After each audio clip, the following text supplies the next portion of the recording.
وبمقادير بسيطه وفكره جديده ان شاء الله غادي نقدموا هذه الوصفه هذه اللي كتجي خفيفه وكتجي زوينه بزاف، والمذاق تيجي فيها رائع ولذيذ بمكونات بسيطه وفي المتناول. فاجوا تشوفوا معايا الطريقه والمقادير.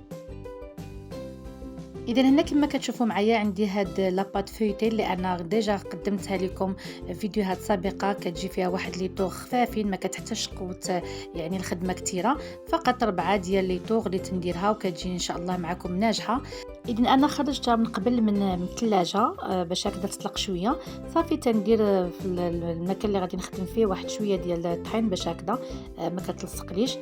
وانا كندلك مزيان كيف ما العاده، كما كتعرفوا لاباط فويتي كتبغي شويه ديال الخدمه، فهذه كما قلت لكم خدمتها لكم بطريقه سهله وبسيطه. اذا الليمون اللي غادي نخدم هما هادو اللي كتشوفوا معايا، فكتجينا هاد الحليوه هذه اللي غادي نديرها معكم تجي زوينه بزاف. اذا انا عندي هاد الليمون بهذا الشكل هكا، وانتم اي شكل عندكم ممكن ديروه.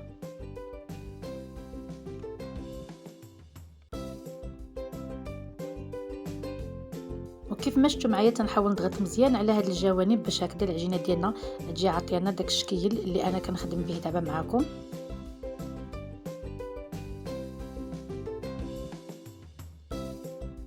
ودائما تنحاول ندير الاصبع ديالي هكا في الدقيق.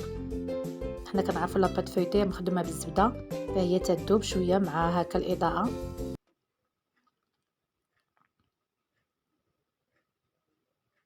ودائما تنحاول نضغط على الجوانب باش ما تطيحليش هكا فاش تكون تطيب في الفرن.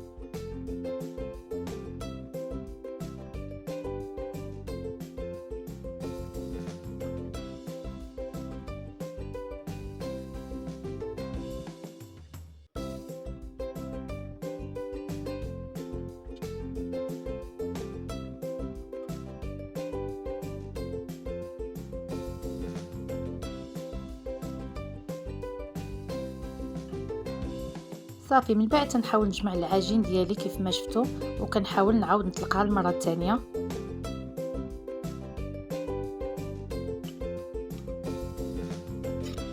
ودابا تناخذ عاوتاني هاد الشكيلات هادو كيف ما كتشوفوا هكذا شويش ليمون غارقين.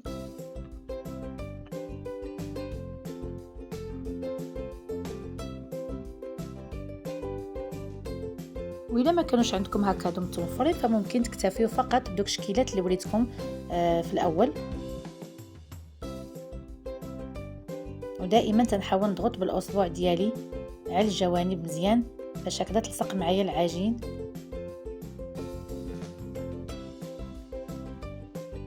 بالنسبه لهذه اللي بقات لي غادي نحاول نحتفظ فيها كذلك المره الجايه. اذا هانتوما كتشوفوا معايا بالنسبه للحشوه اللي غادي نديرها في هاد التشكيله هذه ديال العجين اللي خدمت معكم، انني كنوضع هنا كما شفتوا تقريبا 3 المعالق كبار ديال الزبده، وكندير كذلك 1-2 معالق كبار ديال السكر. ودائما تنحاول نخدم الزبده مزيان مع السكر، وما تنساش 1 شويش ديال الملحه. وهنا كذلك تنوضع 3 المعالق كبار ديال الزيت النباتيه.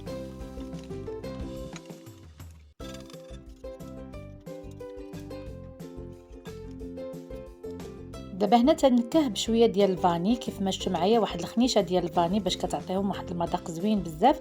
وهنا تنكتفي فقط بواحد البيضه. دائما انا كنطرب صافي البيضه الثانيه ما غاديش نحتاجها لان انا هنا بيضه واحده كفاتني. وهنا تنضيف كاس ديال العنبه مملوء باللوز هكا مهرمش مزيان. اللوز كيكون غير هكذا خضر بلا ما تحمروه، فهذا هو السر اللي تيجي بهذه الحشوه هذه، كتجي معلكه وكتجي لذيذه بزاف.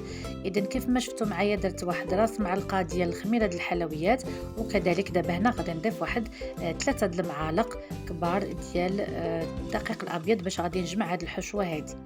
فصدقوني هذه الحشوه كتجي لذيذه وكتجي معلكه.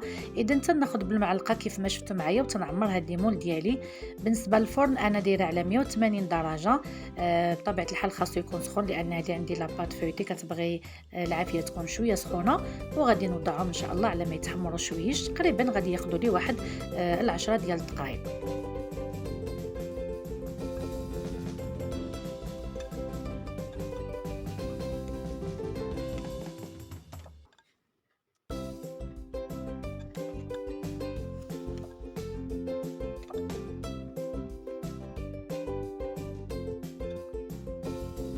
بالنسبه للتزيين كيف ما شفتوا معايا انا كنوضع هكا هاد الفواكه اللي تتكون معسله اولا لي فروي كونفي، تيعطيو واحد اللوين حتى هو كيجي زوين، واحد المذاق لذيذ ليهم.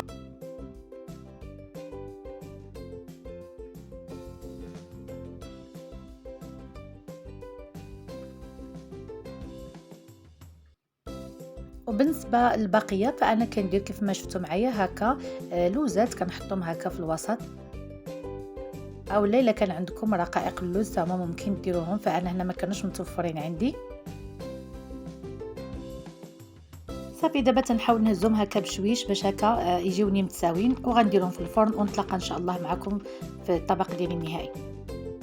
اذا هانتوما كتشوفوا معايا بعد ما حضرتهم وكما كتشوفوا كيجيو رائعين وكيجيو لذاذ، وانتم شوفوا الطريقه كيفاش كيجيو حتى اللوينات ديالهم تيجيو زويونين بزاف. نتمنى انكم هكا تجربوهم وتحضروهم هكا لوليداتكم. تجي كما قلت لكم وصفه اقتصاديه ما فيهاش يعني بزاف ديال الخدمه. هانتوما كتشوفوا غادي نقطع لكم واحد الطريف باش تشوفوا.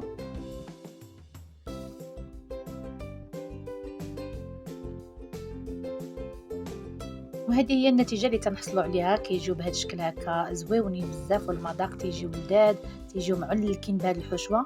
واللاباط ديالي اللي كتشوفوها معايا كتجي بهذا لافيطاج كتجي لذيذه بزاف. نتمنى الفكره تكون عجبتكم وتجربوها هكا لوليداتكم، والى فيديو مقبل بحول الله، الى اللقاء.